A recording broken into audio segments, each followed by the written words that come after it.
Hello everyone, I welcome you all once again to my education channel प्रभावी education hub.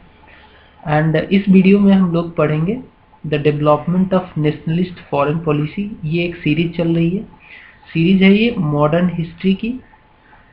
Modern history मैं किसके book से पढ़ा रहा हूँ? तो बिपिन चंद्रा की। बिपिन चंद्रा की बुक का क्या नाम है? तो इंडियाज स्ट्रगल फॉर इंडिपेंडेंस। ठीक है, ये मैं बुक कवर कर रहा हूँ। इसका ये 30th चैप्टर है। इससे पहले 1 to 29 चैप्टर जो हैं ऑलरेडी अपलोडेड हैं। प्लेलिस्ट आपको मिल जाएगा, चैनल पे विजिट करो। इसके मेरे मेन पेज पे जाओगे यूट्यूब के, तो वहाँ पे आपको प्लेलिस्ट सेक्शन में इसका प्लेलिस्ट मिल जाएगा। सारी वीडियोस देख लेनी है। साथ में वहाँ पे आपको 2 प्लेलिस्ट और मिलेंगे, इम्पॉर्टेंट हैं जो काफ़ी। इंडियन इकोनॉमी का मिलेगा और इंडियन पॉलिटी का, और एक और मिलेगा इंडियन इकोनॉमी और पॉलिटी का मिक्स करके मैंने बनाया है। 15 दिन का ये कोर्स मैंने तैयार किया है। आप ये दोनों सब्जेक्ट्स को यूपीएससी या फिर किसी भी स्टेट की सिविल सर्विस तैयारी कर रहे हो तो आप 15 दिन में कवर कर सकते हो, बहुत आसानी से कवर कर सकते हो। प्रोवाइडेड आपको 8 घंटा पढ़ना पड़ेगा। 8 घंटा नहीं पढ़ोगे तो नहीं होगा। 8 घंटा बेयर मिनिमम टाइम है, आपको पढ़ना पड़ेगा। और शाम को लगभग आधा घंटा रिवाइज करना होगा जो भी पढ़ा है। उसके लिए नोट्स मैंने दे रखा है, उन नोट को ले लेना और 8 घंटा पढ़ो, 30 मिनट रिवाइज करो, रात को सो जाओ, नो वरी। और अगले दिन फिर ये आपको करना है। 15 दिन में कोर्स कंप्लीट हो जाएगा। देन आपको रिवाइज करना है, तो रिवाइज करने में ज़्यादा टाइम लगता नहीं है। बाकी और के टाइम पे आप अपना कुछ भी देख सकते हो, करंट वगैरह पढ़ सकते हो। ये मेरा 15 दिन का कोर्स है, आप देख लेना इसको। चलो, इससे पहले बता दूं कि चैनल पर नए हो तो सब्सक्राइब कर लेना, बेल आइकन को भी प्रेस कर लेना। और इस सीरीज़ की भी पीडीएफ आपको लास्ट में मिल जाएगी। पीडीएफ मैं लास्ट में ही देता हूं, जैसे सीरीज़ कंप्लीट होती है आपको पीडीएफ मिल जाता है। किसी भी वीडियो के डिस्क्रिप्शन में आप मिल जाएगा पीडीएफ, आप इसको डाउनलोड कर सकते हो। अभी ये 30th चैप्टर है, अभी मैं नहीं दे सकता, लास्ट में आपको मिल जाएगा। चलो आगे बढ़ेंगे। तो देखो भाई, ये चैप्टर है, इसको शुरू करते हैं। पहला पॉइंट यहाँ पे देखते हैं। क्योंकि हम बात कर रहे हैं कि नेशनलिस्ट फॉरेन पॉलिसी हमारी क्या थी। हमारी मतलब देखो, उस समय तो ब्रिटिश गवर्नमेंट थी भारत में, तो हमारी कैसे हो सकती है? ब्रिटेन की होनी चाहिए ना। लेकिन हमारे नेशनलिस्ट जो थे, नेशनलिस्ट एक पॉलिटिकल फ्रंट हमारा बन गया था, नेशनलिस्ट। ठीक है, जो हमारे थे उस समय, वो क्या है, वो उन्होंने कुछ फॉरेन पॉलिसी, कुछ एजेंडा डिसाइड किया था। वो उसके बारे में हम लोग जान लेते हैं। पहला पॉइंट यहाँ पे देखो, Indian nationalist opposed the British policy of interfering in the internal affairs of other countries, and it also opposed use of Indian army and Indian resources to promote, extend and defend British imperialism in Africa, Asia from 1878 onwards। तो इतने सारे महाभारत का simple सा मतलब ये है कि Britain जो था उस समय नॉट ओनली हमारे को ही कॉलोनी बनाया था, ये एक्चुअली एशिया और अफ्रीका में बहुत सारी ऐसी कंट्रियां थी जहाँ पे कॉलोनी बना रहा था ब्रिटेन। ठीक है, कॉलोनी यहाँ पे बना रहा था। इन कॉलोनी को बनाने के लिए जो ब्रिटेन की पॉलिसी थी, उसे किसने क्रिटिसाइज किया? तो हमारे नेशनलिस्ट ने क्रिटिसाइज किया। कब से किया? तो 1878 ऑनवर्ड से करना शुरू कर दिया। अब देखो, ये कॉलोनी बनानी थी ब्रिटेन को, तो भाई कॉलोनी बनाने के लिए क्या चाहिए? ट्रूप्स चाहिए। ट्रूप्स मतलब मिलिट्री, ठीक है। और चाहिए पैसा, पैसा मतलब रिसोर्सेज। ठीक है, ये चाहिए थे। और ये रिसोर्सेज क्या ब्रिटेन अपने खुद के यूज़ करता था? तो बिल्कुल नहीं। ये रिसोर्सेज कहाँ से आते थे? तो ये इंडिया से ट्रूप ले लेता था और इंडिया से ही रिसोर्सेज भी खर्च करता था। और भी सारी कॉलोनी थी, वहाँ के भी रिसोर्सेज को ब्रिटेन यूज़ करता था अपने इस इम्पेरियलिज्म को आगे बढ़ाने में, उसको डिफेंड करने में, उसको प्रमोट करने में। तो कहने का मतलब ये है कि भाई हमारा पैसा तो हमारे ऊपर नहीं खर्च हो रहा है ना। इंडियन रिसोर्सेज डिस्पाइट हमारे यहाँ इतनी ज़्यादा प्रॉब्लम थी, हमारे सोशल सेक्टर पे कुछ खर्च नहीं होता था। वो खर्च कहाँ होता था? तो ब्रिटेन के नीड्स को पूरा करने में, जो कि इम्पेरियलिज्म था। ठीक है, इसको क्रिटिसाइज करना बिल्कुल बनता था और हमारे नेशनलिस्ट लीडर ने क्रिटिसाइज किया भी। ठीक है। एनीवे आगे बढ़ते हैं, अगले पॉइंट को देखते हैं। नेक्स्ट पॉइंट क्या है, कह रहा है कि there was a massive increase in India's military expenditure. अब जनरल सी बात है, अभी जैसे मैंने बताया कि अफ्रीकन कंट्रीज में और एशियन कंट्रीज में ब्रिटेन कॉलोनी बना रहा था, तो उसके लिए भाई मिलिट्री पे एक्सपेंडिचर करना जरूरी है, बिल्कुल जरूरी है। सेना का संख्या बढ़ाया गया, और सेना की संख्या बढ़ेगी तो सेना पे खर्च भी बढ़ेगा, और सेना जब वार में पार्टिसिपेट करेगी तो डेफिनेटली खर्च और भी ज़्यादा बढ़ जाएगा। तो जो मिलिट्री का जो बजट था वो बढ़ता जा रहा था, जो इंक्रीज था वो एक्सपोनेंशियल था, काफ़ी ज़्यादा इंक्रीज हो रहा था एक्सपेंडिचर पे मिलिट्री के ऊपर। और ये बात कहीं ना कहीं हमारे नेशनलिस्ट की आंखों में खटक रही थी, और बहुत जेन्युइन सी बात है, खटकनी भी चाहिए। हमारा पैसा किसी और के नीड में लग रहा था, और इसको क्रिटिसाइज करना बहुत ज़रूरी था। तो भाई हमारे नेशनलिस्ट ने क्या किया, हमारे नेशनलिस्ट ने ब्रिटिश गवर्नमेंट को बोला, उनको डिमांड किया कि भाई these expenditure must be bear to their entire cost, means they should bear entire cost upon military expenditure which is dedicated towards the promotion, extension and defense of imperialism in Africa and Asia। तो भाई ये बड़ा simple ही simple सा point है कि जो भी British government खर्च कर रही है इंपीरियलिज्म को लेकर अफ्रीकन एंड एशियन कंट्रीज में, उसको खुद ही बियर करे, हम नहीं करेंगे। तो ये डिमांड डाला, हालांकि डिमांड पूरी होती नहीं थी। एनीवे आगे बढ़ते हैं। अगला पॉइंट है सेकेंड अफगान वार से related. It was waged in 1878 to 1880, और ये इसका थोड़ा बैकग्राउंड जान लो। 3 अफगान वार हुए थे, तीनों तो मैं यहाँ पे नहीं बताऊंगा, ये काफ़ी लंबा हो जाएगा। मैं आपको शॉर्ट में बताता हूँ कि अफगान वार होते क्यों थे। अफगान वार एक्चुअली होता था आइडियोलॉजी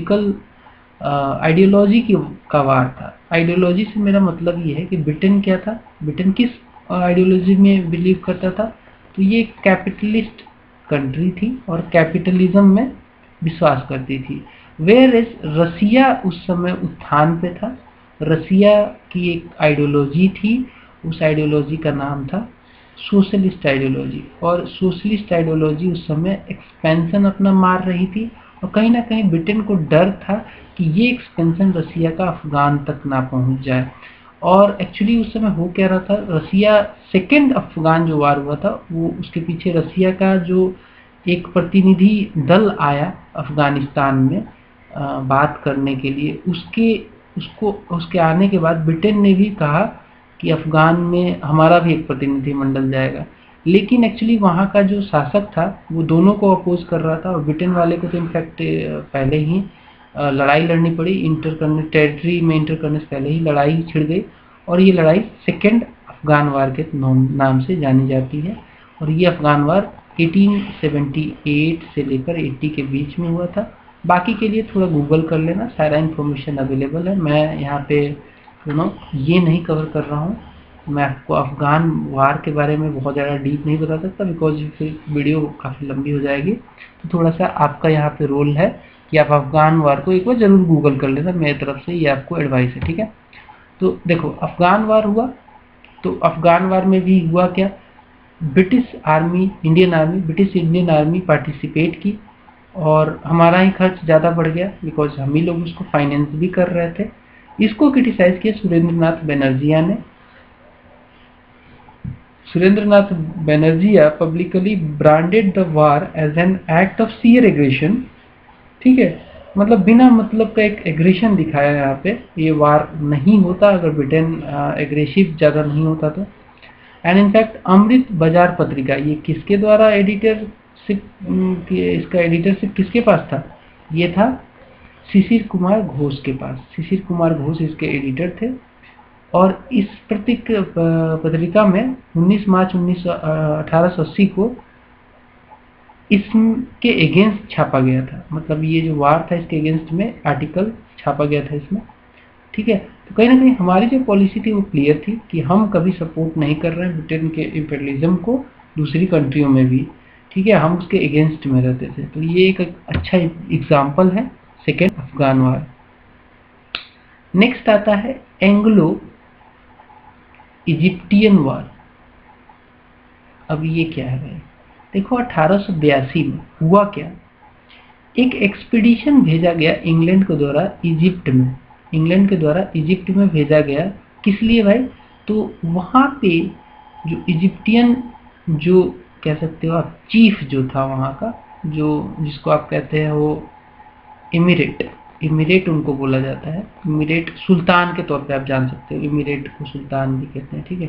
तो जो वहाँ पे सुल्तान था उसके अगेंस्ट में एक कर्नल साहब ने, जिनका नाम था अराबी, कर्नल अराबी ने रिवोल्ट कर दिया, और इनका रिवोल्ट काफ़ी जायज़ था। इन्होंने, इनका जो बेसिस था उसका बेसिस ये था कि जो डिस्क्रिमिनेशन होता था, डिस्क्रिमिनेशन होता था, जो ये सेना थी और जो ब्रिटेन के जो बॉन्ड होल्डर्स थे उनके बीच में जो डिस्क्रिमिनेशन होता था वो किया जाता था इस इमिरेट के द्वारा। तो भाई अब डिस्क्रिमिनेशन हो रहा था यूरोपियन और वहाँ के लोकल लोगों के बीच में ही, तो ये कर्नल साहब ने एक रिवोल्ट लीड किया, और इस रिवोल्ट को दबाने के लिए, इस रिवोल्ट को दबाने के लिए इंग्लैंड ने सपोर्ट किया, एक अपना एक्सपीडिशन भेजा, नेवी भेजी गई, वारशिप आए, और यहाँ पे 1882 में, ठीक है, एंग्लो इजिप्टियन वार शुरू हो गया। इसको भी हमारे जो नेशनलिस्ट थे उन्होंने इसको क्रिटिसाइज किया, इसको अपोज किया। तो ये हमारी फॉरेन पॉलिसी। अभी देख लो आप, जैसे अफगान में कुछ हो रहा है तब भी हमने क्रिटिसाइज किया, एंड इजिप्ट में हुआ तब भी हमने क्रिटिसाइज किया। तो ये बहुत इंपॉर्टेंट है, हमारी फॉरेन पॉलिसी, नेशनलिस्ट फॉरेन जो पॉलिसी थी वो काफ़ी क्लियर थी कि हम नॉट ओनली हमारी कंट्री में जो हो रहा है उसको क्रिटिसाइज करेंगे, उसके लिए लड़ेंगे, बट अदर कंट्री में भी होता है, चाहे वो अफ्रीकन कंट्री में हो चाहे फिर एशियन कंट्री में हो, तब भी हमारा ये दायित्व बनता है कि हम उसको क्रिटिसाइज करें। बिकॉज एक फॉर्म ऑफ जो इम्पेरियलिज्म है जो एक कंट्री को सता रहा है वो दूसरी कंट्री को भी सताएगा डेफिनेटली। तो यू नो अगर खुद के लिए बोल रहे हैं तो दूसरों के लिए भी बोलेंगे। हमारी नेशनल फॉरेन पॉलिसी जो थी वो काफ़ी क्लियर थी। ठीक है, आगे बढ़ते हैं। नेक्स्ट है, at the end of 1885 there was attack and annexation of Burma. तो ब्रिटेन ने, ब्रिटिश गवर्नमेंट ने क्या किया, 1885 में अटैक कर दिया बर्मा के ऊपर, और बर्मा को एनेक्स कर लिया गया। इस एक्ट को भी एक वॉइस में, एक सुर में हमारे इंडियन नेशनलिस्ट ने कंडेम किया, बोला कि भाई ये ठीक एक्ट नहीं है। इनफैक्ट बाद में ये भी बोला गया कि अगर बर्मा आज़ाद होगा, जब हम लोग आज़ाद हो जाएंगे तो बर्मा को इंडिपेंडेंट कर दिया जाएगा। ठीक है, हमारे ये नेशनलिस्ट लीडर्स का ऐसा मानना था। नेशनलिस्ट लीडर ने इस एक्ट को, जो कि ब्रिटेन के द्वारा किया गया था, एनेक्सेशन और बर्मा पे अटैक, उसको अपोज किया। एंड जो गुरिल्ला फाइट कर दे रही थी वहाँ की, जो ब्रिटेन की जो इंडिजिनस जो लड़ाका थे, जो गुरिल्ला फाइट कर रहे थे। गुरिल्ला फाइट क्या होता है, ये बेसिकली घात लगाकर वार करने का एक टेक्टिक्स है। ये गुरिल्ला वार वैसे वैसे लोग करते हैं जो एक्चुअली डायरेक्ट वार करने में सक्षम नहीं है due to several reasons. Suppose इतनी इनकी मैन पावर नहीं है, सपोज इनके इक्विपमेंट्स इतने एडवांस नहीं है कि लड़ सके, तो ये लोग गुरिल्ला वार करते हैं। तो गुरिल्ला फाइट भी एक अच्छा मोडस ऑपरेंडी है लड़ाई लड़ने का, जो कि और काफ़ी अच्छा प्रूव भी किया इन लोगों ने। गुरिल्ला वार से काफ़ी क्षति पहुंचाई ब्रिटिश आर्मी को। तो इसको इन्होंने प्रेज किया हमारे लोगों ने, हमारे नेशनलिस्ट ने। 1903 में लॉर्ड कर्जन ने लॉन्च किया तिब्बत के ऊपर अटैक। ठीक है, तिब्बत के ऊपर भी अटैक हुआ, इसके शासनकाल में हुआ। तो वायसराय उस समय लॉर्ड कर्जन थे। 1903 में तिब्बत के ऊपर भी अटैक हुआ, जिसको अगेन हमारे नेशनलिस्ट ने क्रिटिसाइज किया है। ठीक है, आगे बढ़ेंगे, अगले पॉइंट पे चलते हैं।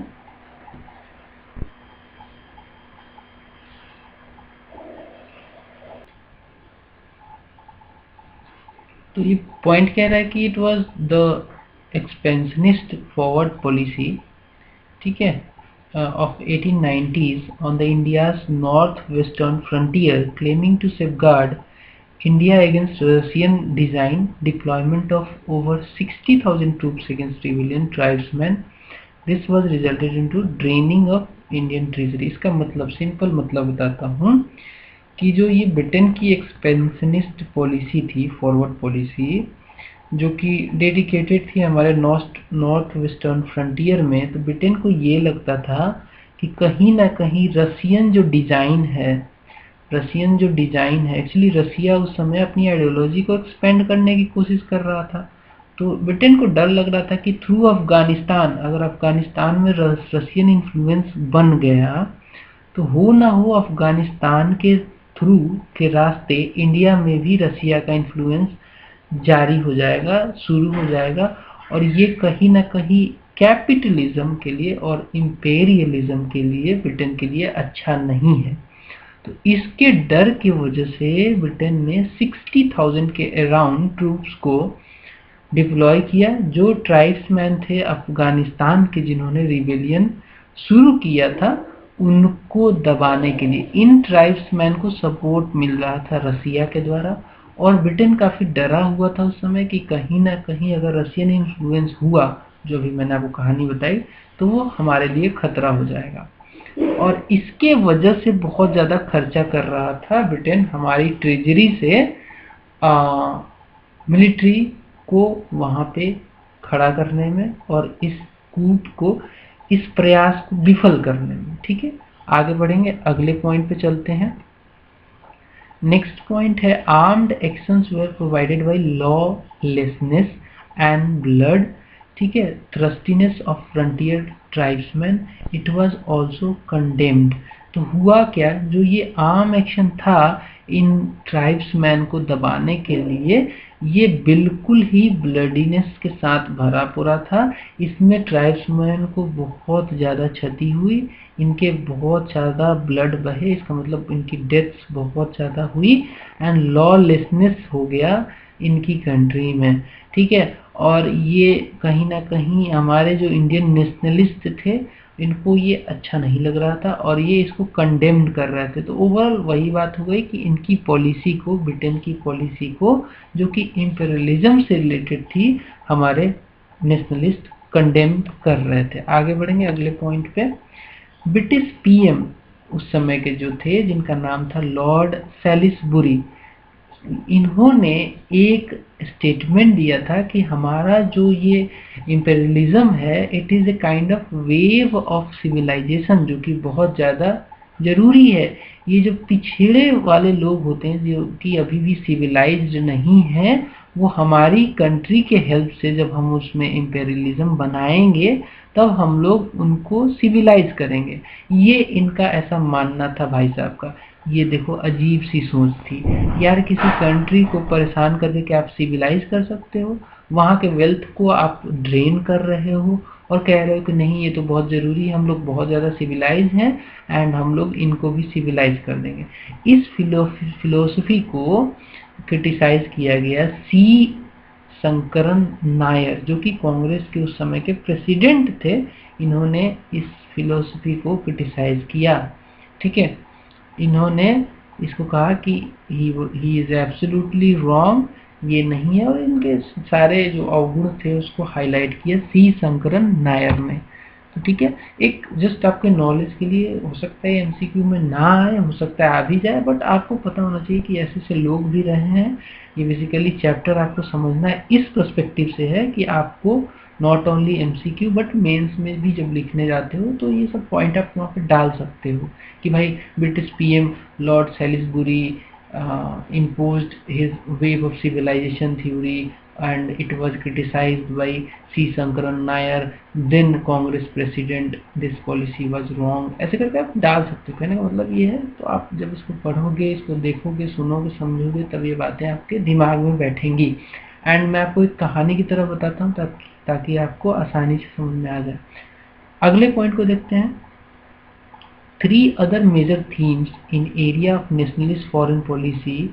One was 1880 to 1914, that is of the sympathy and support for the people fighting for their independence and liberation, that is in Ireland, Russia, Turkey, Burma, Afghanistan, Egypt, Sudan and Ethiopia.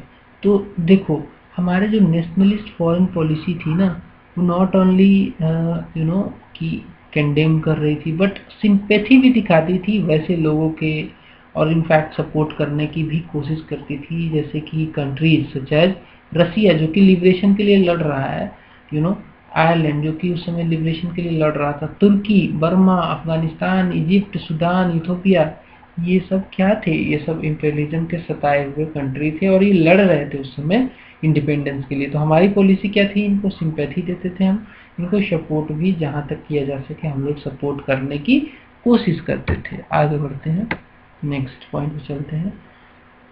Foreign intervention in China during the I Ho Tuan Boxer uprising and it was also opposed and opposed, and also the dispatch of British Indian troops were condemned by the nationalist leaders। तो हुआ क्या China में actually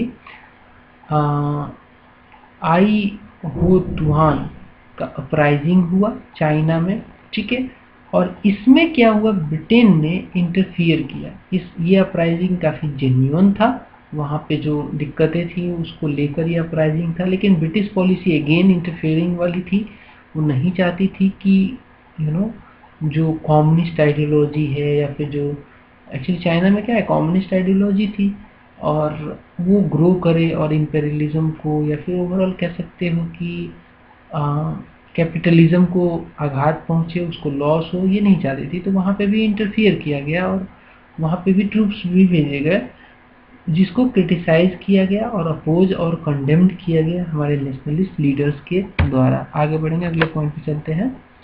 the second theme was that of the Asia's consciousness. तो first theme थी, 3 major theme में से एक तो ये था कि हम वैसे लोग जो कि अपने लिबरेशन के लिए लड़ाई लड़ रहे थे, वैसी कंट्री उनको सिंपैथी और सपोर्ट करते थे। साथ में हम लोग एशिया कॉन्शियसनेस, दूसरा हमारा जो थीम था, उसको जगाने की, उसको हाईलाइट करने की कोशिश करते थे। जैसे कि हम अपोज करते थे बर्मा में जो वार था 1885 का, ठीक है।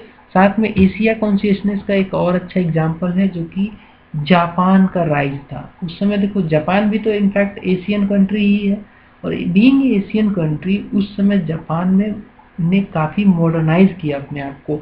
इनफैक्ट इंडस्ट्रियल पावर बन गया था उस समय का after 1868 and was held by Indians as proof.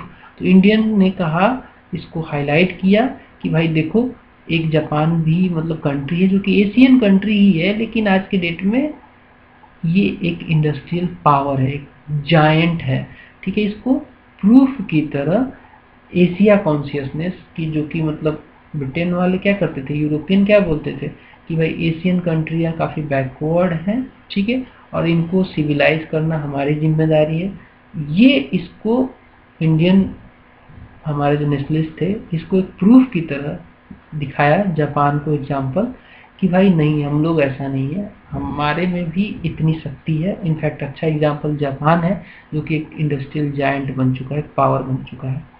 And not only यही, एक्चुअली हमारी जो खूबी है वो ये है कि हमने एक तरफ तो जापान को यहाँ पे हाईलाइट किया, उसको एक एग्जाम्पल की तरफ, एक प्रूफ की तरफ दिखाया, लेकिन साथ में हमने जेन्युइननेस भी दिखाई कि भाई जब जापान ने अटैक कर दिया था चाइना के ऊपर तो हमने उसको क्रिटिसाइज किया, क्योंकि वो अटैक जेन्युइन नहीं था, ठीक है। वो अटैक एक्चुअली ठीक नहीं था और चाइना इनफैक्ट इसमें हार भी गई थी।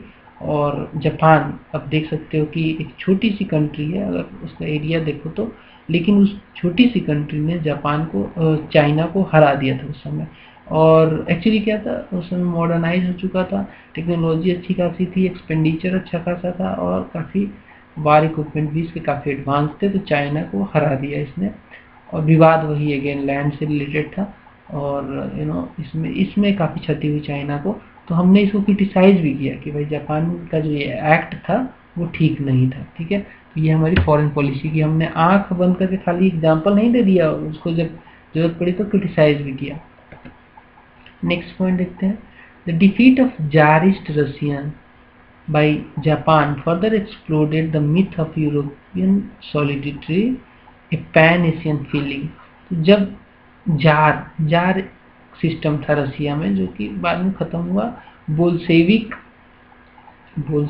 रिवॉल्यूशन जब शुरू हुआ, जिसको एक्चुअली लीड किया था लेनिन और भी बहुत सारे लोग थे, और ये जारिस्ट सिस्टम जो था इसको ख़त्म किया गया, खैर ये अलग बात है, ये वर्ल्ड हिस्ट्री का पार्ट है, लेकिन मैं आपको बीच बीच में ये सारी इन्फॉर्मेशन देता रहता हूँ ताकि आपको समझ में आए। तो जारिस्ट एक अच्छा ओवरऑल अभी के पर्सपेक्टिव से, अगर आपने वर्ल्ड हिस्ट्री नहीं पढ़ा है तो मैं आपको बता दूं कि ये एक काफ़ी डिस्क्रिमिनेटेड सिस्टम था, जहाँ पे लोगों के पास राइट्स नहीं थे, इनइक्वालिटी बहुत ज़्यादा थी।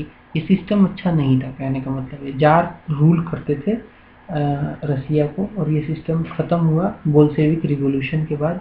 प्राइवेट प्रॉपर्टी को ख़त्म किया गया और सोशलिज्म को बढ़ावा दिया गया, बहुत सारी चीज़ें हुई। जार का जो पावर था उसको ख़त्म कर दिया गया, और सिस्टम ही ख़त्म हो गया ये। और रसिया एक एग्जाम्पल की तरह निकला सोशलिज्म के मामले में।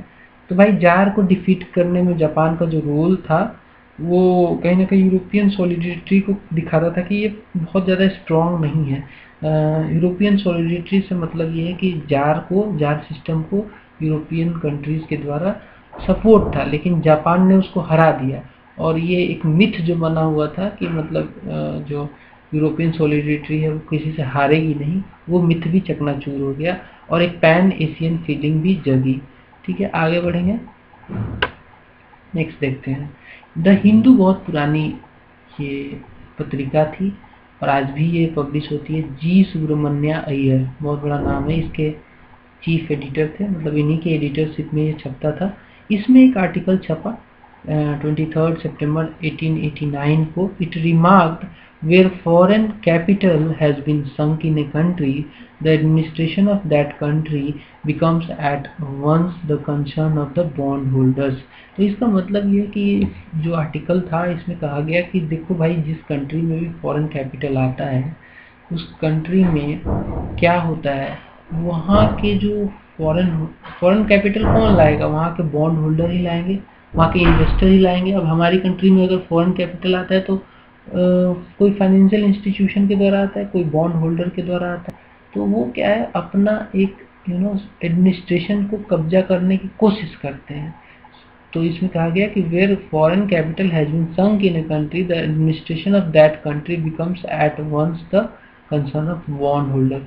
मतलब वहाँ पे क्या होता है, एडमिनिस्ट्रेशन उस बॉन्ड होल्डर के ही हित को सबसे ऊपर रखती है, बाकी का हित जाए भाड़ में। तो ये एक जेन्युइन सा आर्टिकल था जो कि छपा था।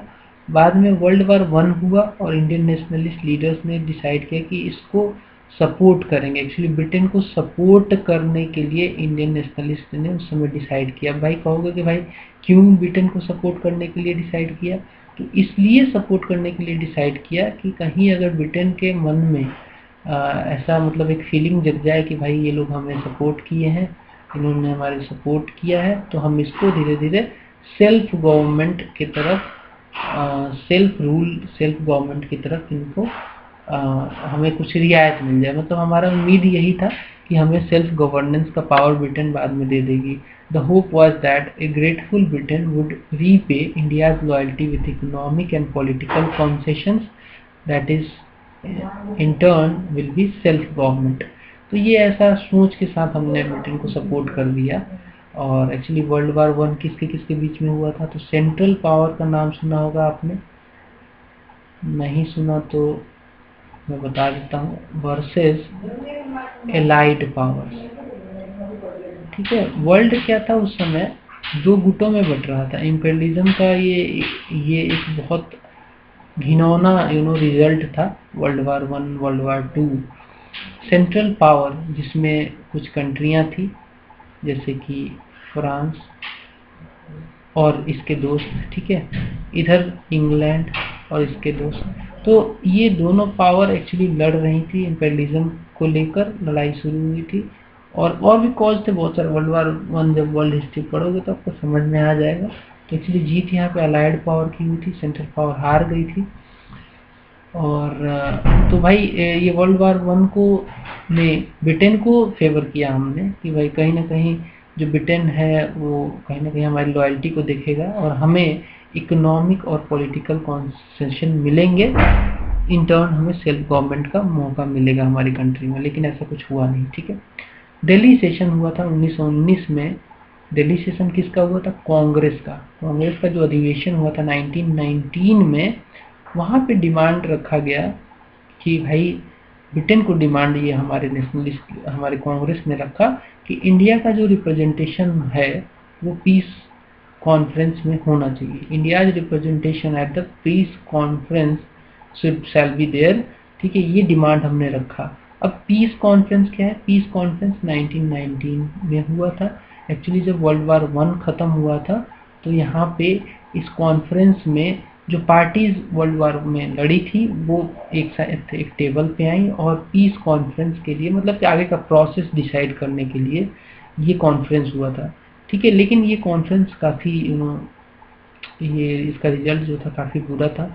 वर्साय की संधि आपने सुना होगा। वर्साय की जो संधि थी इसी कॉन्फ्रेंस का रिजल्ट था, जिसमें जर्मनी के ऊपर बहुत सारी चीज़ें लाद दी गई। जो भी वार का रिपारेशन था, जो पैसा वार में खर्च हुआ था, वो जर्मनी के ऊपर थोप दिया गया कि आप ही को पे करना है। और कहीं ना कहीं कहा जाता है कि यही वर्साय की संधि बाद में चल के सेकेंड वर्ल्ड वार का कारण बनी, ठीक है। खैर ये वर्ल्ड हिस्ट्री जब मैं आपको पढ़ाऊंगा तो सारी चीज़ें बड़े डिटेल में पढ़ाऊंगा, ठीक है। तो अभी के लिए बस इतना समझ लो कि पीस कॉन्फ्रेंस में भारत भी चाहता था कि भारतीय रिप्रेजेंटेशन हो, लेकिन ब्रिटेन ने इसको इग्नोर किया और भारतीय रिप्रेजेंटेशन वहाँ पे था नहीं, ठीक है। आगे बढ़ेंगे, नेक्स्ट देखते हैं। कैलकाटा सेशन हुआ 1920 में। The Congress asked the people not to join the army to fight in West Asia. तो देखो भाई, हमारी कंट्री के लोग दूसरे के लिए क्यों फाइट करें, और ये कॉन्शियसनेस जगी हमारे पॉलिटिकल, जो बहुत बड़ा पॉलिटिकल मंच था कांग्रेस, उसने कलकत्ता सेशन में ये हमारे लोगों से बोला कि भाई आर्मी मत ज्वाइन करो, स्पेशली जब वेस्ट एशिया में लड़ने जा रहे हैं तो क्यों आर्मी ज्वाइन कर रहे हो, इससे हमें क्या फ़ायदा है। इंपेरियलिज्म को डिफेंड करने जा रहे हो आप लोग, उसको प्रमोट करने जा रहे हो, उसको इनफैक्ट एक्सटेंड करने जा रहे हो, तो क्यों ज़रूरी है? नहीं ज़रूरी है। गांधी जी ने भी इनफैक्ट मई 1921 में डिक्लेयर किया that the Indian people would oppose any attack on Afghanistan. आगे बढ़ेंगे। Congress announce that the free India favoured Burma independence from India. देखो ये सॉलिडेरिटी थी हमारी, ये हमारे जो बगल के जो टेरिटरीज थे उनको लेकर हमारा एक फेथ था, हमारा एक जेस्चर था, गुडविल जेस्चर था कि हमारे कांग्रेस ने उस समय बोला कि जब अगर हम आज़ाद होंगे, जब इंडिया आज़ाद होगी तो वो फेवर करेगी बर्मा के इंडिपेंडेंस का फ्रॉम इंडिया, क्योंकि अब बर्मा तो मिला लिया गया था इंडिया में ब्रिटिश आर्मी के द्वारा। एक्चुअली ब्रिटिश गवर्नमेंट ने बर्मा को अधीन बना लिया था, बर्मा में भी इंपेरियलिज्म लागू कर दिया था और बर्मा को भी भारत का पार्ट बना दिया था। तो भारत ने कहा कि, हमारे कांग्रेस ने कहा कि नहीं भाई देखो, बर्मा एक इंडिपेंडेंट कंट्री है हमारे हिसाब से, और जब हम लोग आज़ाद होंगे तो बर्मा को ये राइट दिया जाएगा कि वो एक इंडिपेंडेंट कंट्री रहेगी, भारत से उसका कोई ताल्लुक नहीं, वो एक इंडिपेंडेंट कंट्री रहेगी। तो हमने फेवर किया बर्मा के इंडिपेंडेंस का, जो कि एक हमारा गुड जेस्चर था, एक हमारी फॉरेन पॉलिसी में एक बहुत ही बड़ा स्टेटमेंट कह सकते हो था हमारा उस समय का। आगे बढ़ते हैं।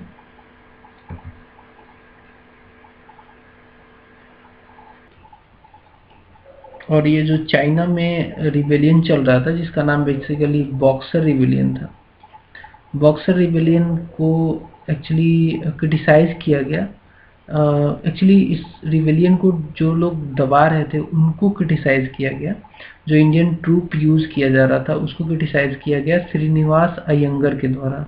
इन्होंने जनवरी 1927 में एक adjournment motion central legislative assembly में रखा ताकि प्रोटेस्ट कर सके इंडियन ट्रूप्स का जो यूज हो रहा था to suppress the Chinese people, जो कि बॉक्सर रिबेलियन के तौर पे जो चाइना के जो पीपल थे उनको सप्रेस कर रही थी ब्रिटिश गवर्नमेंट, उसमें यूज कर रही थी इंडियन ट्रूप्स को भी। ठीक है, आगे बढ़ेंगे, अगले पॉइंट पे देखते हैं। It also asked for the withdrawal of Indian troops from Mesopotamia and Iran and all other foreign countries. तो हमारे जो नेशनलिस्ट लीडर थे उस समय के, ठीक है, नेशनलिस्ट जो लीडर्स थे उन्होंने डिमांड किया, they were continuously asking for the withdrawal of Indian troops from countries such as Mesopotamia and all other foreign countries. ठीक है, आगे बढ़ेंगे, अगले पॉइंट को देखते हैं। नेक्स्ट है in 1926-27 Jawaharlal Nehru travel to Europe and he has contacted lot of left-wing people. And Dadabhai Naoroji also, a close friend of the socialist H.M. Hindman, attended Hague session of International Socialist Congress in अगस्त 1904। तो देखो ये हमारे उस समय के nationalist leader थे, जैसे कि जवाहरलाल नेहरू का एग्जाम्पल लो, तो फॉरेन पॉलिसी में he was very dedicated, he was very keen about the socialist ideology. ये इसमें काफ़ी इंटरेस्ट दिखाते थे। एंड फॉर दैट रीज़न जब ये 1926-27 में यूरोप में ट्रैवल किया इन्होंने, तो उस समय वहाँ के जो लेफ्ट आइडियोलॉजी वाले लोग थे उनसे कांटेक्ट साधने की कोशिश की, उनसे कांटेक्ट किया। एंड एक और बड़े नेता उस समय के दादा भाई नौरोजी, ये इनफैक्ट जवाहरलाल नेहरू से पहले के नेता हैं। He is also considered to be the grand old man of India, इनको ये उपाधि दी गई है। इनका एक्चुअली दोस्ती था सोशलिस्ट H.M. हिंदमैन के साथ। ये बहुत बड़ा नाम है, इसके बारे में मैं चाहूँगा कि आप मुझे कमेंट करके बताओ, आपको पता होना चाहिए इनके बारे में, नहीं जानते तो गूगल करना। And Dadabhai Naoroji also attended Hague session of International Socialist Congress which was held in August 1904। अब देखो ये बात आइडियोलॉजिकल डिफरेंसेस की है। अब चूंकि कैपिटलिस्ट जो आइडियोलॉजी है वो कहीं ना कहीं अगेंस्ट है सोशलिज्म के, सोशलिस्ट आइडियोलॉजी के, और हमारे जो नेता थे उस समय के वो किसको सपोर्ट कर रहे थे? सोशलिज्म को, ना कि कैपिटलिज्म को। कैपिटलिज्म और इंपेरियलिज्म कहीं ना कहीं एक दूसरे के समकक्ष हैं, एक दूसरे से काफ़ी संबंध रखते हैं, और इस वजह से हमारे जो नेता थे उस समय के, जो नेशनलिस्ट थे, वो सोशलिज्म में उन्होंने इंटरेस्ट दिखाया। आगे बढ़ेंगे। नेक्स्ट पॉइंट है Lajpat Rai, Lala Lajpat Rai with American socialist. He met with the American socialist and during 1914 to 18 in fact Gandhi ji also among the European figures such as Tolstoy and Roman Roland, इनसे इनका संबंध रहा। European figure such as Tolstoy and Romain Rolland. आगे बढ़ेंगे। Nehru elected one of the honorary president Albert Einstein, Romain Rolland, madame Sun Yat and Sen and George Lansbury. ये basically Nehru जो थे, Nehru elect किए गए ऑनरेरी प्रेसिडेंट उस समय के, ठीक है। किसके? जिसमें और बड़े नाम थे, एल्बर्ट आइंस्टाइन, रोमन रोलैंड और मैडम सुनियत सेन, जॉर्ज लैंसबुरी, ठीक। तो नेहरू किसके प्रेसिडेंट, ऑनरेरी प्रेसिडेंट बनाए गए? तो ये एक लीग बनी थी उस समय जो कि अगेंस्ट काम कर रही थी, अगेंस्ट द इंपेरियलिज्म, ठीक है, एंड कॉलोनियल ऑपरेशन, ठीक है।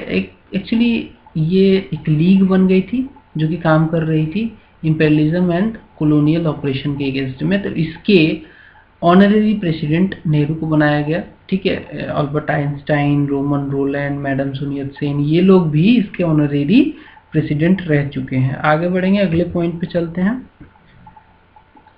ब्रुसेल्स कॉन्फ्रेंस जो हुआ, जो कि लीग अगेंस्ट द इंपेरियलिज्म था, जिसके ऑनरेरी प्रेसिडेंट बनाए गए थे Nehru ji, and national independence को यहाँ पे फोकस किया गया नेहरू के द्वारा। एग्जीक्यूटिव काउंसिल ऑफ लीग में भी इन्होंने पार्टिसिपेट किया। तो कहीं ना कहीं जो एक लड़ाई चल रही थी इंपेरियलिज्म के अगेंस्ट में, उस समय हमारे जो नेता थे, हमारे जो नेशनलिस्ट लीडर थे, उसमें पार्टिसिपेट करते थे। आगे बढ़ते हैं। इन 1936 onwards, since 1936 onwards, Congress and its leader reacted against the fascism, such as fascism कौन फैलाता था उस समय? इटली, जर्मनी और जापान। ये तीन कंट्रियां ऐसी कंट्रियां बन गई थी 1936 के बाद जो कि फासिज्म में विश्वास रखती थी। फासिज्म एक तरीके की आइडियोलॉजी है जो कि एक कह सकते हैं कि फार राइट ऑथोरिटेरियन कैरेक्टरिस्टिक्स वाली आइडियोलॉजी होती है, जहाँ पे फोर्सिबल सप्रेशन होता है अपोजिशन का, एंड ये एक स्ट्रॉन्ग रेजिमेंटेशन की तरह काम करती है। ठीक है, तो ये बेसिकली बात ये है कि एक नेशनलिज्म दिखाने का एक अजीब सा तरीका है फासिज्म, जिसमें ऑपोजिशन को बुरी तरीके से दबाया जाता है। ठीक है, तो इसमें विश्वास कर रही थी उस समय मुसोलिनी के द्वारा लीड की गई इटली, हिटलर के द्वारा लीड किया जा रहा था जर्मनी को, और जापान भी फासिज्म में विश्वास कर रही थी। इसको क्रिटिसाइज किया हमारे लीडर्स ने, इसको गलत ठहराया हमारे लीडर्स ने, कांग्रेस ने। नेहरू ने फासिज्म और इंपेरियलिज्म को कहा कि they stood out as two faces of now decaying capitalism. तो एक तरीका है ये कहीं ना कहीं फासिज्म को इंपेरियलिज्म से जोड़ने का काम किया इन्होंने, नेहरू ने।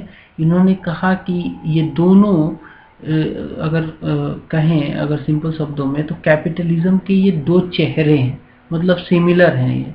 आगे बढ़ेंगे, अगले पॉइंट को देखते हैं। Gandhi ji also condemned Hitler for genocide of the Jew. अब देखो, हिटलर ने जो जेनोसाइड किया था ज्यूज का, वो तो आपको पता ही होगा। वर्ल्ड हिस्ट्री का ये बहुत ही बड़ा चैप्टर है, ये बहुत ही दुखद घटना हुई थी एक्चुअली। हिटलर क्या करता था, हिटलर की जो नीति थी वो ये कहता था कि ज्यू जो होते हैं बिल्कुल ही लो मोरल के लोग होते हैं, बस पैसे में विश्वास करते हैं, और जो रेस है आर्यन रेस जो उस समय जर्मनी का है, यही बेस्ट रेस है और इसी को सरवाइव करने का राइट है, बाकी कोई सरवाइव नहीं करेगा। तो जर्मनी में जो ज्यू थे उनके ऊपर काफ़ी अत्याचार हुए, उनको जेनोसाइड किया गया, उनको गैस चेम्बर में डाल दिया जाता था, गुलेटीन कर दिया जाता था, और ये सारी चीज़ें हिटलर के द्वारा लीड की जा रही थी, जो कि ज्यू के ऊपर एक बहुत ही ऑपरेसिव मेजर्स लिया जाता था, जेनोसाइड होता था इनका। इसको गांधी जी ने कंडेम्ड किया। गांधी जी ने इनफैक्ट लेटर्स भी लिखे हिटलर को। लेटर अगर एनसीईआरटी पढ़ोगे, एनसीईआरटी में वो लेटर भी, उसका एक्सट्रैक्ट आपको मिल जाएगा। आगे बढ़ेंगे, अगले पॉइंट पे चलते हैं। When Ethiopia was attacked by fascist Italy in early 1936, Congress declared on 9th May to be the Ethiopian Day in the solidarity। उनको सिंपैथी एंड सॉलिडरिटी दिखाने के लिए कांग्रेस ने क्या किया, कांग्रेस ने 9 मई को यूथोपियन डे मनाया, 9 मई को यूथोपियन डे मनाया। तो फासिज्म के अगेंस्ट में और इथोपिया के सपोर्ट में सॉलिडरिटी दिखाने के लिए 9 मई को कांग्रेस ने यूथोपियन डे मनाया। On his way back from Europe, Jawaharlal Nehru refuse to meet Mussolini. Mussolini चाहता था, मुसोलिनी कौन था, मुसोलिनी इटली का शासक था उस समय, इटली को लीड कर रहा था, और फासिज्म की आइडियोलॉजी कहा जाता है कि इसी ने ही डेवलप की थी। हिटलर फासिज्म को फॉलो करता था, ठीक है, और ये फासिज्म आइडियोलॉजी जो मैंने अभी बताई, ये कहते थे कि ये सबसे बड़ा नेशनलिज्म है। ये कहते थे कि हमारी कंट्री के लिए जो भी करे सब सही है, चाहे वो अपोजिशन को बिल्कुल मार दे, ख़त्म कर दे, जीव की हत्या कर दें, लेकिन नेशनलिज्म के लिए सब कुछ सही है। ये आइडियोलॉजी बिल्कुल गलत थी और इसको प्रमोट कर रही थी उस समय इटली, जापान और जर्मनी। ये 3 बड़े नाम हैं, ठीक है। ये तीनों का बहुत ही दुखद हर्ष हुआ बाद में, सेकेंड वर्ल्ड वार में इन तीनों पे जो एक्शंस लिए गए वो काफ़ी इनके लिए घातक सिद्ध हुआ, और ये आइडियोलॉजी बाद में ख़त्म भी हो गई। तो कहीं ना कहीं जब यूरोप से वापस आ रहे थे जवाहरलाल नेहरू, तो मुसोलिनी ने इनको इनविटेशन दिया कि आप हमसे मिलिए।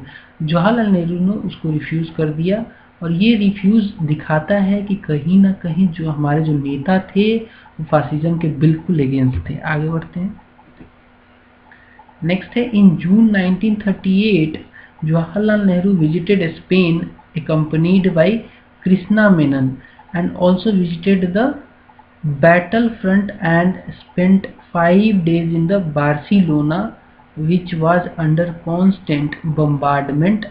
And on 13th October 1938, Gandhiji sent a message to Juan Negrin, then Prime Minister of Spain, my whole heart goes out to you in sympathy, may true freedom be outcome of your agony. तो Spain के ऊपर हमला हो गया था उस समय, और एक्चुअली जवाहरलाल नेहरू विजिट किए थे उस समय स्पेन में, और बैटल फ्रंट में गए थे, 5 दिन वहाँ बार्सिलोना में बिताया भी था, और जो बम्बार्डमेंट चल रही थी उस एरिया में वहाँ पे बिताया था। गांधी जी ने भी स्पेन के साथ अपनी सॉलिडेरिटी दिखाते हुए वहाँ के प्राइम मिनिस्टर को मैसेज भेजा कि भाई मेरा दिल और मेरी सिंपैथी, मेरा सब कुछ आप लोगों के साथ है। तो ये एक सॉलिडेरिटी दिखाने का तरीका था। आगे बढ़ेंगे। Next, in late 1938, Hitler began his diplomatic and political aggression against Czechoslovakia. Congress Working Committee passed a resolution viewing with grave concern. ठीक है, तो हिटलर ने चेक रिपब्लिक, जो आज के डेट में, पहले ये चेकोस्लोवाकिया हुआ करता था, अब ये कंट्री 2 भागों में बट गई है, चेक रिपब्लिक और स्लोवाकिया अलग हो चुके हैं। एनीवे, उस समय की बात करें तो कहीं ना कहीं हिटलर जो है उस समय के आसपास के जो उनके कंट्री थे जर्मनी के, उसको उस पर कब्जा कर रहा था, उनको डिप्लोमेटिकली पॉलिटिकली अपने अंडर ले रहा था। चेकोस्लोवाकिया पे जब हिटलर ने ये काम शुरू किया इस कंट्री के ऊपर, तो कांग्रेस की वर्किंग कमेटी ने एक रेजोल्यूशन पास किया कि भाई ये जो है ये एक ग्रेव मैटर ऑफ कंसर्न है, एंड इसको हम लोग कंडेम करते हैं। तो ये सारी हमारी पॉलिसी थी। मतलब हिटलर क्या था, हिटलर तो फासिज्म की आइडियोलॉजी को सपोर्ट करता था। वो कहता था कि बस आर्यन ही जिएंगे, बाकी कोई नहीं जिएगा, हमारी कंट्री सबसे सुपीरियर है और हमें चाहिए रिसोर्स, बाकी कंट्रियों को हम अपना गुलाम बनाएंगे। तो हिटलर की ये नीति को कहीं ना कहीं हमारी कांग्रेस की वर्किंग कमेटी ने कंडेम किया और कहीं ना कहीं इसको ग्रेव कंसर्न बताया। आगे बढ़ेंगे। नेक्स्ट, एट त्रिपुरी सेशन जो कि 1939 में हुआ था, the Congress passed a resolution dissociating itself entirely from the British foreign policy. Congress ने त्रिपुरी जो सेशन हुआ था, ये सेशन एक चीज़ और के लिए फेमस है, आप मुझे कमेंट करके बताया ना किसके लिए काफ़ी फेमस है। ये सुभाष चंद्र बोस का नाम आता है उसका उसमें, ठीक है। एनीवे, मैंने आपको हिंट दे दिया, आप मुझे बताना है किस लिए त्रिपुरी सेशन काफ़ी फेमस है। एक तो ये अभी जो हम लोग पढ़ रहे हैं, इसके अलावा तो कांग्रेस ने यहाँ पे एक रिजोल्यूशन पास किया, बोला कि जो ब्रिटिश फॉरेन पॉलिसी है उससे हम लोग अपने आप को अलग करते हैं। आगे बढ़ते हैं। Next, in Japan in 1937 Japan launched an attack on China. Again देखो यहाँ पे जापान छोटी सी कंट्री थी उस समय, अभी भी इनफैक्ट जोग्राफिकली देखें तो चाइना पे अटैक करती थी दनादन और जीत भी जाती थी। तो चाइना पे अटैक किया 1937 में। इसके अगेंस्ट भी रिजोल्यूशन पास किया गया condemning Japan and calling upon the Indian people to boycott Japanese goods. तो देखो जो ये अटैक्स हो रहे थे, तो फॉरेन पॉलिसी हमारी क्या करती थी उस समय की, क्या हमारी फॉरेन पॉलिसी बनती थी, जो गलत काम होता था उसको कंडेम करने का काम किया जाता था, जैसे जापान के द्वारा अगेन चाइना पे बार बार अटैक करना, उसको सप्रेश करना। तो इसके लिए भी हमने कंडेम किया उसको, और साथ में जो चाइनीज गुड्स थे उसको बाइकाट करने के लिए हमने अपने लोगों को कहा। आगे बढ़ते हैं। इनफैक्ट हमने एक मेडिकल मिशन भी भेजा headed by doctor M Atal to work with the Chinese arm forces. ये जो अटैक हुआ था उसी दौरान की बात कर रहा हूँ मैं। Doctor Kotnis was to lay down his life. तो उसमें एक डॉक्टर थे डॉक्टर कोटनिस, उनकी जान भी चली गई इस प्रोसेस के दौरान। आगे बढ़ते हैं। The problem of Palestine. अब पैलेस्टीन में जो प्रॉब्लम था उसकी बात कर लेते हैं। देखो, Arabs where fighting against the British imperialism in Palestine. हुआ क्या कि इसी दौरान जब वर्ल्ड वार 1 हो रहा था तो पैलेस्टीन में जो अरब्स थे, अब पैलेस्टीन में क्या है, पैलेस्टीन जो है, ठीक है, आज की डेट में अभी भी इसको रिकॉग्नाइज नहीं किया जाता था, कहीं किया जाता है एक कंट्री के तौर पे, बिकॉज एक कॉन्फ्लिक्टेड टेरिटरी माना जाता है, डिस्प्यूटेड टेरिटरी माना जाता है। इस पे क्लेम करते हैं अरब वाले भी और इस पे क्लेम करते हैं इजराइल वाले भी। तो इसको अभी तक दर्जा नहीं दिया गया है एक देश का। ये बहुत पुरानी कहानी है। जब ये ब्रिटिश इंपेरियलिज्म चल रहा था तो ब्रिटिश इंपेरियलिज्म में पैलेस्टीनी जो लैंड था, पैलेस्टीन का जो लैंड था, ये एक्चुअली अरबियंस का लैंड है। ये अरब यहाँ पे लोग रहते थे, लेकिन ब्रिटेन ने इसको कॉलोनी बनाया, इसको जीत लिया वार में। वार में जीतने के बाद कहा कि जीव को हम यहाँ पे हाउस बनाएंगे ज्यू का, जो भी ज्यू हैं उनको रहने के लिए पैलेस्टीन देंगे। और अरब नहीं चाहते थे ये। तो देखो अरब फाइट कर रहे थे against the British imperialism in Palestine. Many of the Jews trying to carve out under Zionist leadership a homeland in Palestine with British support. Indians sympathized with the persecuted Jews, but they criticized their efforts to deprive the Arab of the due. तो कहने का मतलब ये है कि देखो अब ठीक है, ज्यू के ऊपर हमला हो रहा था, ज्यू को हिटलर के द्वारा गुलेटीन करना, इनके ऊपर बहुत सारे रिप्रेशन करना चल रहा था। तो इंडियंस जो है ज्यू के प्रति सिंपैथाइज थे, लेकिन अब इस वजह से कि मतलब ज्यू पे हमला हो रहा है तो ज्यू कहीं भी जाके अपना होमलैंड बना दे और वहाँ के लोगों के राइट को छीन ले। जैसे कि पैलेस्टीन में वो चाहते थे कि, और इनको सपोर्ट कर रहा था ब्रिटेन कि भाई ज्यू ही यहाँ पे रहेंगे, ज्यू लैंड बनेगा यहाँ पे, और अरब्स वाले का क्या होगा, कोई नहीं, कोई इनका मतलब ये नहीं कि मतलब इनका रिहेबिलिटेट कर दो, इनको दूसरे जगह दे दो, ये सब कुछ नहीं चल रहा था।